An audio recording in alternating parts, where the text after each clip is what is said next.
Welcome back to Time to Talk. My name is Nigel Christopher, and we are talking to the British Democrats. We've got two areas of discussion.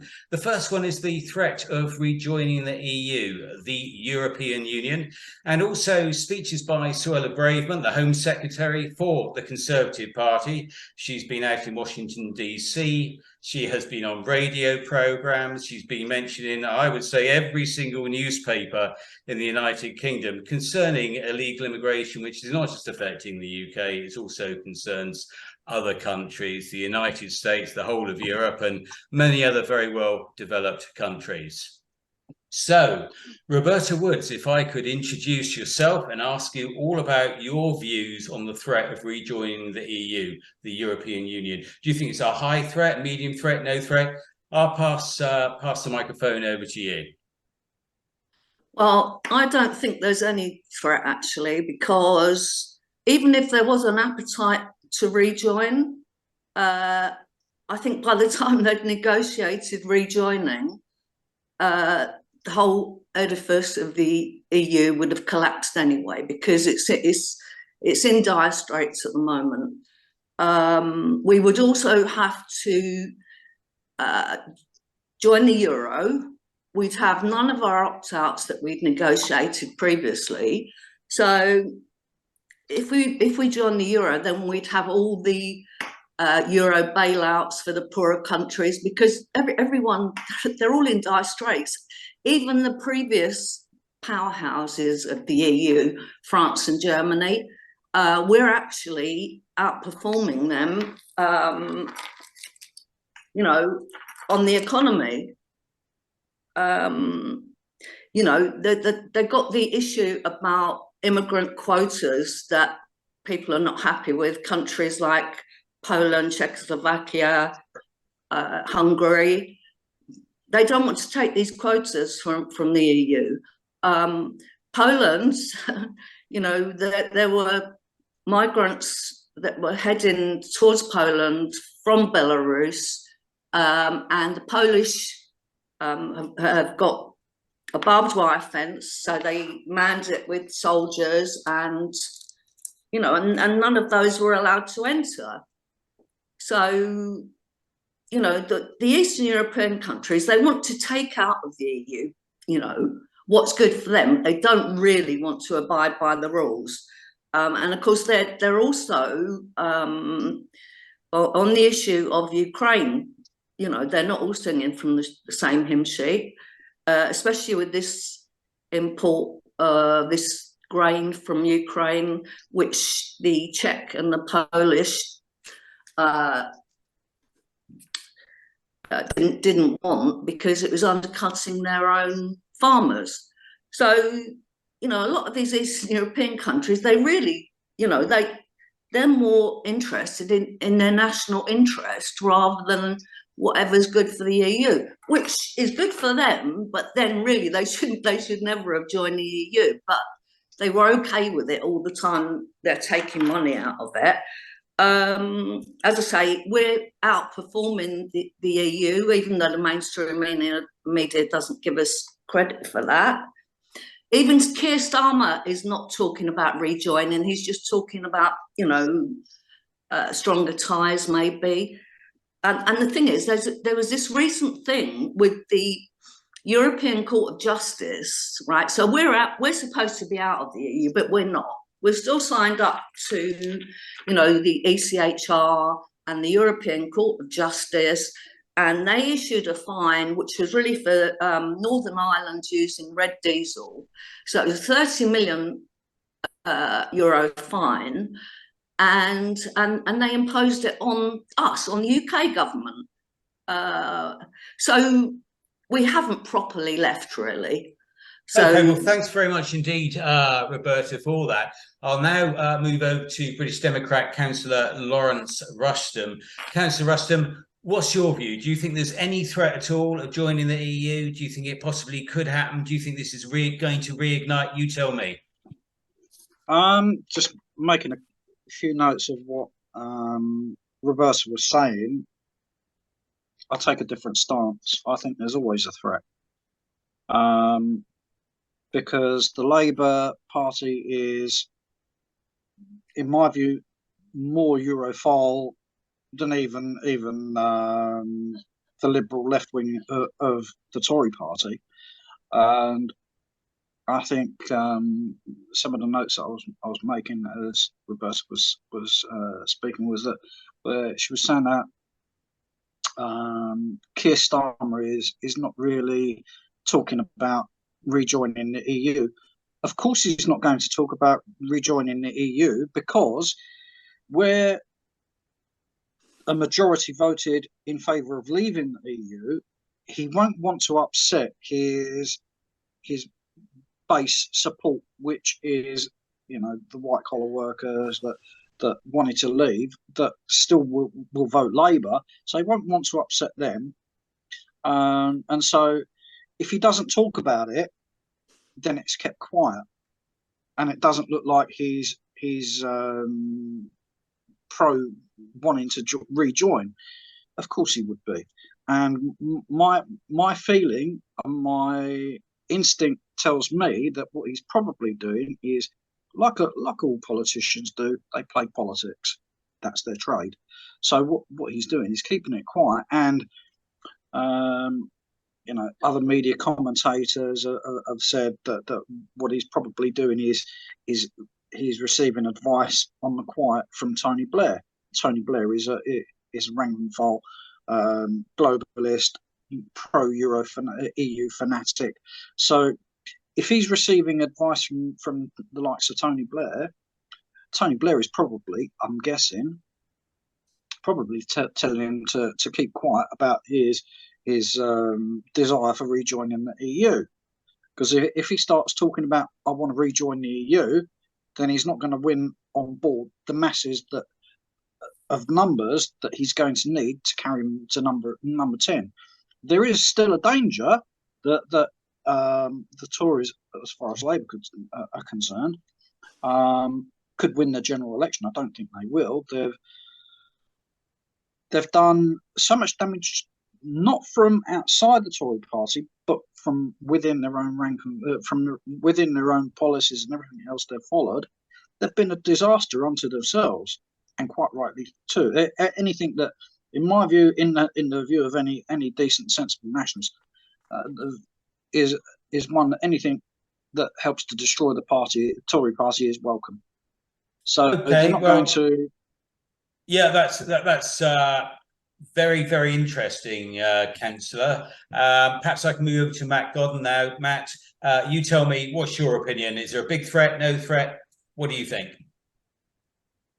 I think we have to look at it in different terms. I think the threat of us joining the EU as a full member is probably quite slim for the reasons that Roberta and Lawrence have already outlined. What my fear is that we could be very closely aligned to the European Union, but without any benefits of it. I'll give you one example of that. If we're closely aligned to the customs union and the single market, then we're essentially full members of the European Union, but we don't have the official title of being a European Union member. So we don't have access to European parliamentary elections. And if you look back over the last 30, 35 years or so, there's been smaller parties that have positioned themselves as a threat to the establishment because of their performance in the European parliamentary elections, even as far back as 1989, when the Greens secured 15% of the vote. Now, they didn't have any MEPs returned because it was a first past the post voting system.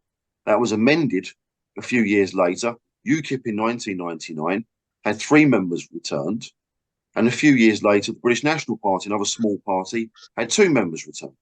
And the point is this: we can be closely aligned to the European customs, European single market and customs union, but I don't think the EU or our political masters in this country would want to grant us full access, because with access to the European parliamentary elections, we can give them a kick in the ballots, as it were. Okay, well, thanks very much indeed for that, Matt. What we'll do is to move on to the second topic of conversation, speeches by Suella Braverman concerning illegal immigration, not actually just into the UK, but warning other countries about the serious and significant threat. So over to you, Roberta, your opinion on what she had to say. Well, I actually watched the speech in Washington, and I know you didn't suggest this as part of the question, but I did watch her speech at the Conservative Party conference. But so the back to the American Washington speech, and so these are two countries who currently can't control their borders. So Suella Braverman was over there to supposedly exchange ideas, you know, with their counterparts over there, but they don't seem to have any ideas. I mean, any ideas the Conservatives have been thwarted in the courts. Joe Biden doesn't seem to care about, he seems to quite be okay with the border with Mexico just being totally porous. So I don't quite understand what the whole thing was. But anyway, so she was suggesting that the asylum system, so the global asylum framework is based on the 1951 Convention on Human Rights. So she's saying asylum could never survive an age of mass immigration when 2/3 of the world population would essentially have the right to claim asylum. And, you know, 900 million would like to emigrate, and apparently 40 million named the UK as their preferred destination. So, well, at the rate we're importing people at the moment, 1 million plus a year. So, yeah, that would be 40 years worth. Anyway, she's saying unlimited migration from the third world to the West will turn us, the West, into the third world. And of course, we know that because we're seeing these results already with immigration. She was not advocating leaving the ECHR. She was just talking about reforming it. But she was talking about reforming it, and then she was saying how difficult it would be to reform it because you've got so many signatories. I don't know how many. Is it? How many? Still, anyway, a lot of people. So she's advocating something that she's already knows is going to fail. So, but that she hasn't got. Well, she hasn't got maybe the power or whatever to advocate us leaving. So, and she said human rights should not trump national rights. Well, again, all right, thank you very much. That's some very interesting points you've made there, Roberta. Very much appreciated. We'll move over to Councillor Rustem now. Her speeches in Washington and elsewhere. Councillor Rustem, what's your opinion? Well, actually, I'm going to refer to what she was saying at the Tory Party conference, where she was talking about hurricane, quote, hurricane of migration compared to the mere gust that brought her parents to these shores. It's a bit rich coming from them, considering the hundreds upon hundreds of thousands, millions per year that they've let in the 13 years they've been in power. So they've got nothing to say to anyone about hurricanes coming from the likes of the Labour Party when they've done their damnedest they rail against Labour having an open borders policy. Well, sorry, Suella, and your predecessor, Priti Patel, and those that have gone before, what has happened before? You've had an open borders policy, so you've got nothing to say to the British people about open border policies from anybody else when you've done exactly the same thing, if not worse. And the thing that's worse is the Tories cloak themselves in the Union flag every 4 to 5 years, coincidentally when there's an election coming up, right? And then back to the same old show. they continue on with the swamping. Yes, swamping, a phrase that Thatcher used. Well, they understood that the British people's feeling of being swamped. No, they didn't, because they bloody well carry on with it. And they go on about the Human Rights Act being the Criminal Rights Act. So what are you letting in at the borders illegally? Per year, so far this year, they've let in 25,000 illegal. Basically, they've broken and entered into this country, which is a criminal act. Right? They're supposed to be stopped. They're supposed to settle in the nearest safe country. The nearest safe country isn't Britain. So when they're leaving a safe country, France, to come to here, they're no longer migrants, refugees, the likes of what Owen Jones would call refugees. No, they're not. They're becoming they're becoming economic migrants. And anything criminality that's coming with it, you have no idea what they're bringing with them. Whether they're ISIS sleeper cells that are coming in, where they rock up on the beaches and then they run like they're Linford Christie, right, into the hinterland of this country, picked up by whoever's picking them up. See, because you can rest assured they're not standing there saying, "Hey, I'm an illegal immigrant. Guess what? What do I do now?" They're being picked up. They're going to wherever they're going. Yet they have no idea what they're doing. This Tory government, they're letting them in, and the reason they're not stopping them is because they have no intention of stopping them. Or the likes of Rishi Sunak talking about stopping the boats. They've not stopped one. Not one. Yeah. So Nigel, could I just quickly make a point here? Yes, go on. Nigel? Please do, Roberta. This is back to the Washington. It was So the presenter actually of the Washington, he was sort of conversing with her at the end of her speech, and he said that the US never signed up to the Refugee Convention because they saw it as a means of them losing control of their immigration policy. So that's why they didn't sign up for it in 1951 or whatever.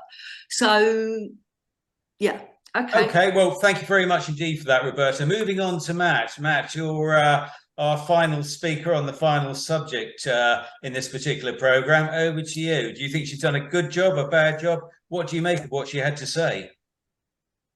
Well, unsurprisingly, I think she's done a very poor job, as I think we probably all believe on Yeah, this. I'm really surprised you said that. I'm sure you are, Roberta. Yeah.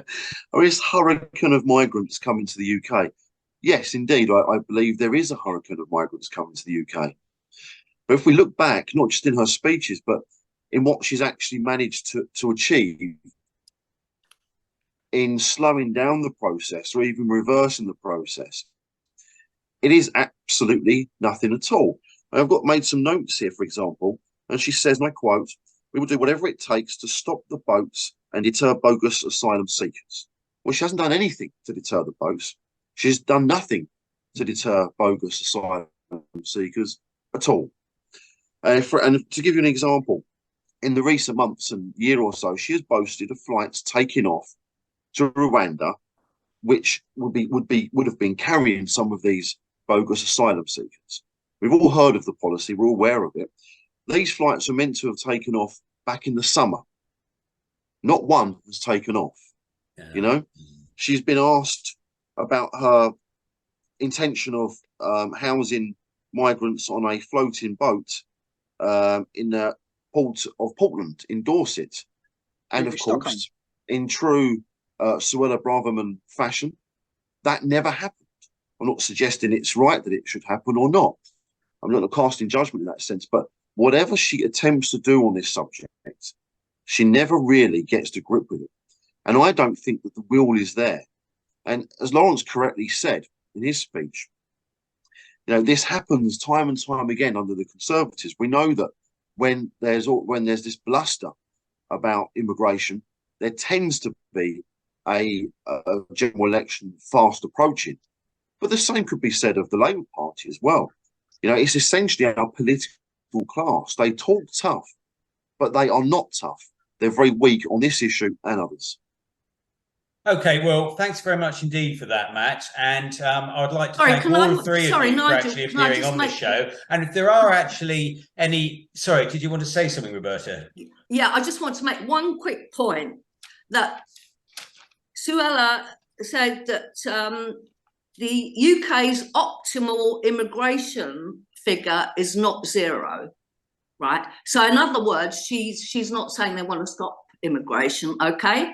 But us, with the British Democrats, they're okay with 0. Thank you. Okay, That's the I'm just going point to I have a wanted 3 to make. second before Thanks. I finish now. Thanks once again to all of our guests for appearing on Time to Talk. If any viewer has a subject, or maybe a viewer would like to actually appear on Time to Talk, please do contact the British Democrats, and we'll look forward to chatting to you sometime in the near future. Thank you once again for joining us. And thank you, Nigel, and the others, Lawrence and Matt. Yeah.